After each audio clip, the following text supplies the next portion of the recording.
पश्चिम बंगाल में आगामी विधानसभा चुनावों को लेकर राजनीतिक हलचल तेज हो गई है। इसी कड़ी में केंद्रीय गृह मंत्री अमित शाह का राज्य दौरा काफी अहम माना जा रहा है। अपने 2 दिवसीय दौरे के दौरान अमित शाह पार्टी के वरिष्ठ नेताओं और कार्यकर्ताओं के साथ कई बैठकें करेंगे, जिनमें चुनावी रणनीति, बूथ मैनेजमेंट और संगठन को मजबूत करने पर चर्चा होगी। इसके साथ ही कानून व्यवस्था, केंद्रीय योजनाओं के क्रियान्वयन और सुरक्षा हालातों की भी समीक्षा की जाएगी। राजनीतिक विश्लेषकों का मानना है कि भाजपा इस बार बंगाल में अपनी पकड़ और मजबूत करना चाहती है। वहीं सत्तारूढ़ तृणमूल कांग्रेस भी पूरी ताकत के साथ मैदान में है। ऐसे में आने वाले दिनों में राज्य का सियासी तापमान और बढ़ने की संभावना जताई जा रही है।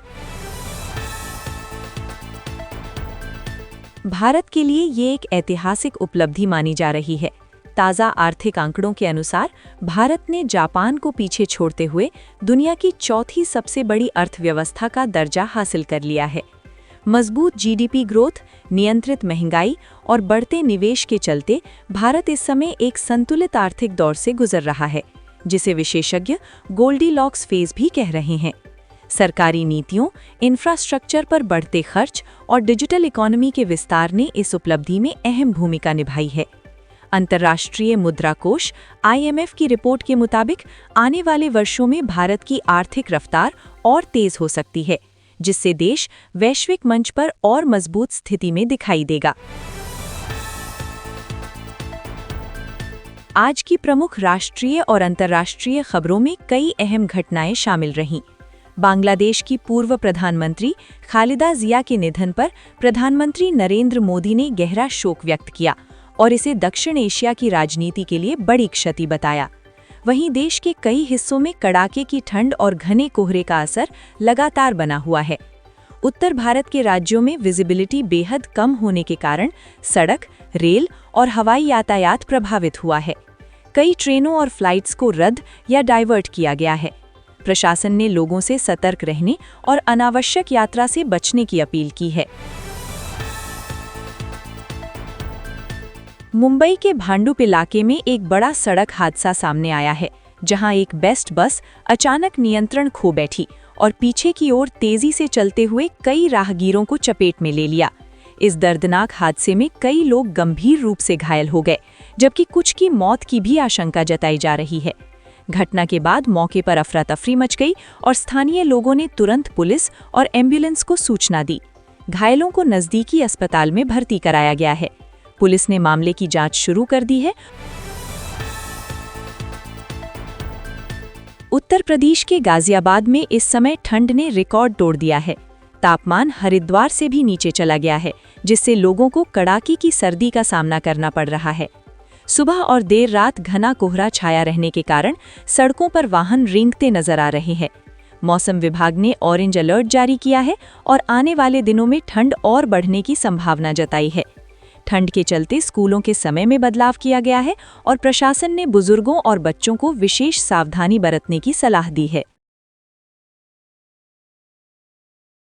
2025 में महिला विश्व कप जीतकर इतिहास रचने वाली भारतीय महिला क्रिकेट टीम को Indian sports person of the year award से सम्मानित किया गया है। ये सम्मान टीम के अनुशासन, संघर्ष और शानदार प्रदर्शन का प्रतीक माना जा रहा है।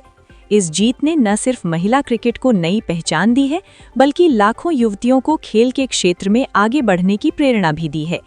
खिलाड़ियों और कोचिंग स्टाफ को देश भर से बधाइयां मिल रही हैं। उत्तर प्रदेश सरकार द्वारा लागू की गई 34 से अधिक सेक्टर विशिष्ट नीतियों के चलते राज्य में औद्योगिक विकास को नई गति मिली है। इन नीतियों का उद्देश्य निवेश आकर्षित करना, रोजगार के नए अवसर पैदा करना और निर्यात को बढ़ावा देना है। सरकार का दावा है कि इन योजनाओं से लाखों युवाओं को नौकरी मिलने की संभावना है और प्रदेश की अर्थव्यवस्था को मजबूती मिलेगी। कई बड़ी कंपनियों ने यूपी में निवेश में रुचि दिखाई है, जिससे राज्य को इंडस्ट्रियल हब बनाने की दिशा में कदम बढ़ रहे हैं। नए साल के जश्न को देखते हुए दिल्ली पुलिस ने सख्त ट्रैफिक एडवाइजरी जारी की है। 31 दिसंबर की शाम से कनॉट प्लेस, इंडिया गेट और अन्य प्रमुख इलाकों में वाहनों की एंट्री और पार्किंग पर प्रतिबंध लगाया जाएगा। पुलिस ने लोगों से पब्लिक ट्रांसपोर्ट का इस्तेमाल करने और वैकल्पिक मार्गों का सहारा लेने की अपील की है।